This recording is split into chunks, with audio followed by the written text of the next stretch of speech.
eu tenho um custo médio ponderado do capital. Por quê? Porque a taxa dos sócios, a taxa dos terceiros, desculpa, a taxa cada dívida dos credores, dos terceiros, a taxa K para eles depende do quê? Depende de quanto o risco é percebido. Como eu mostrei nos 2 slides anteriores, o risco percebido aqui é menor, é menos arriscado emprestar dinheiro para uma empresa do que ser sócio da empresa. Porque se você emprestar dinheiro para uma empresa, você tem um instrumento executivo. A empresa tem uma obrigação com você, ela tem que te pagar uma certa quantidade com um certo juro numa certa data. É o que a gente vai chamar de renda fixa, né? Ela tem que te pagar. Se você empresta, se você compra as ações de uma empresa, se você é acionista de uma empresa, se você é sócio de uma empresa, né? Aí aí alguém perguntou, deixa eu ver aqui, o Marcos perguntou, né? Sócio e acionista, se a empresa for uma empresa limitada, ela vai organizar o seu capital social em cotas de responsabilidade limitada, aí é o direito administrativo. Eu não me lembro exatamente se nas ciências contábeis tem isso, mas eu acredito que tem, porque um dos trabalhos de contadores em escritórios fiscais é fazer né, o registro de contratos sociais. Então, a empresa por cota de responsabilidades limitadas organiza o capital social, o patrimônio líquido, em cotas. E a empresa SA, a sociedade anônima, e aí é mais difícil você negociar cotas, precisa estar dentro do contrato, é mais complicado. A empresa SA, capital aberto ou fechado, não importa, ela é uma sociedade anônima, ela não tem contrato, ela tem estatuto que rege como é que as coisas funcionam, e os sócios não têm cotas, eles têm ações, e aí elas são mais facilmente negociadas, né, entre acionistas, porque não vai precisar de anuência de todo mundo para que essas ações sejam negociadas, né? É um instrumento mais fácil, por isso chama sociedade anônima, porque não está lá no estatuto o nome das pessoas que têm as ações, né? Mas aqui a gente vai chamar da mesma coisa, né? Sócio e acionista são pessoas que colocam esse dinheiro aqui, ó, esse capital que pede esta remuneração tal em relação ao risco que eles estão correndo. Sócios ou acionistas, numa empresa limitada ou numa empresa SA, estão correndo o risco de não receber. Por isso que a gente fala, isso aí é uma coisa até bem interessante, né?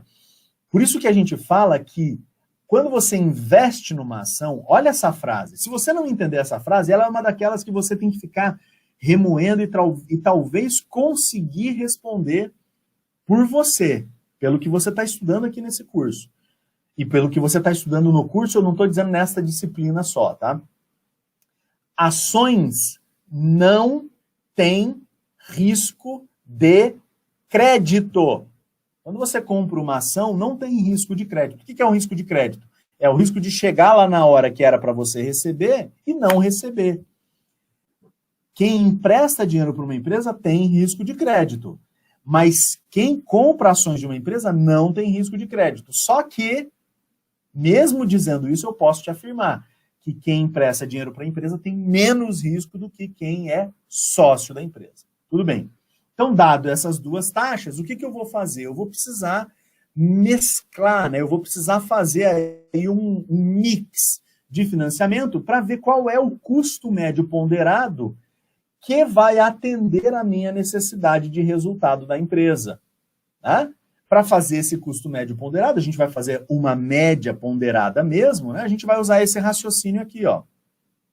Então, eu multiplico o capital de dívida que é colocado, o percentual de capital de dívida que é colocado na empresa, pela taxa exigida por aquele capital de dívida.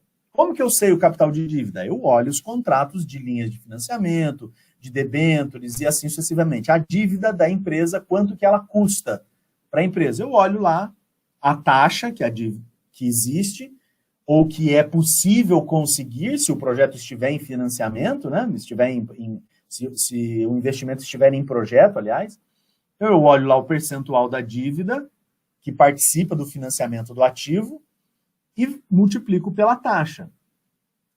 e somo a isto o percentual do passivo mais o patrimônio líquido, agora o patrimônio líquido, o capital dos sócios, multiplicado pela taxa exigida pelos sócios. A gente vai ver na aula que vem como é que os sócios podem definir essa taxa, né?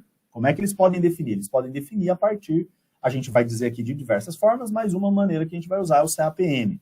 Muito bem. Então, essa ponderação entre esses dois termos, ela vai me dizer quanto que tem que ser o retorno, qual é o custo médio ponderado de capital para aquele investimento, para aquela empresa. Ou seja, se você pegar lá na DRE, qual que é o resultado bruto, né, que depois que você pagou custos e despesas, o resultado bruto ali, o lucro antes dos juros e do imposto de renda, né, o LAGIR, então, ou o EBITDA, que seria o mais correto aqui, né, EBITDA mais a depreciação, quanto que isso daqui tem que ser, isso relacionado, vou pegar esse EBITDA e vou dividir pelo volume de ativos, e essa taxa que eu vou encontrar, esse índice, né, como os americanos falam, esse ratio, né, essa taxa, ela tem que ser igual ou maior ou igual ao CMPC.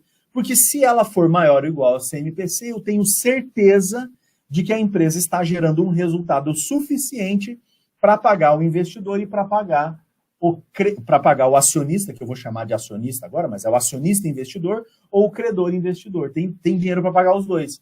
Se o custo médio ponderado de capital for maior do que o EBITDA dividido pelo ativo, pelo total dos ativos, qual que é a solução que eu chego? A solução que eu chego é que eu terei dinheiro para pagar o terceiro, o credor, porque o credor sempre recebe, mas os sócios não vão receber.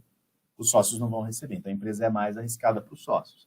Né? Tudo bem? Então, aqui está uma prática, né? Uma prática bem simples, para falar a verdade. Isso aqui é tranquilo. Você tem lá, né? Capital dos sócios, 1 milhão. Capital de dívida, 1 milhão. Né? 50% para cada um. Taxa de juros da dívida, 20%. Taxa de dividendos esperado para o sócio, 30%. Só olhando aqui, a gente pode falar, né? 50% a 20%. Dado que o imposto de renda é zero, 50% a 20%, 10%, 50% a 30%, 15%, 10% mais 15%, 25%. Mas eu posso colocar, e claro que eu vou colocar para você, aqui na conta, né? Da onde que eu tirei 50%? É 1 milhão dividido por 2. Da onde que veio esse 2? Porque o financiamento total é 1 milhão do capital dos sócios mais 1 milhão do capital de terceiro. Então, 1 milhão dos terceiros divididos por 2 milhões, que é o capital total, isso aqui multiplicado por 0,2, que é 20%, o retorno que os terceiros estão exigindo. Mais 1 milhão dividido por 2, 50% então, né? 0,50 vezes 0,30, porque é 30% que os sócios estão exigindo. Então, aqui eu tenho o quê? Eu tenho 25% de custo médio ponderado de capital. Nesta empresa hipotética, se eu for analisar aqui se esse capital, o custo médio ponderado de capital está sendo suficiente ou não, eu vou olhar lá o EBITDA e dividir pelo ativo, como eu já havia anunciado, né?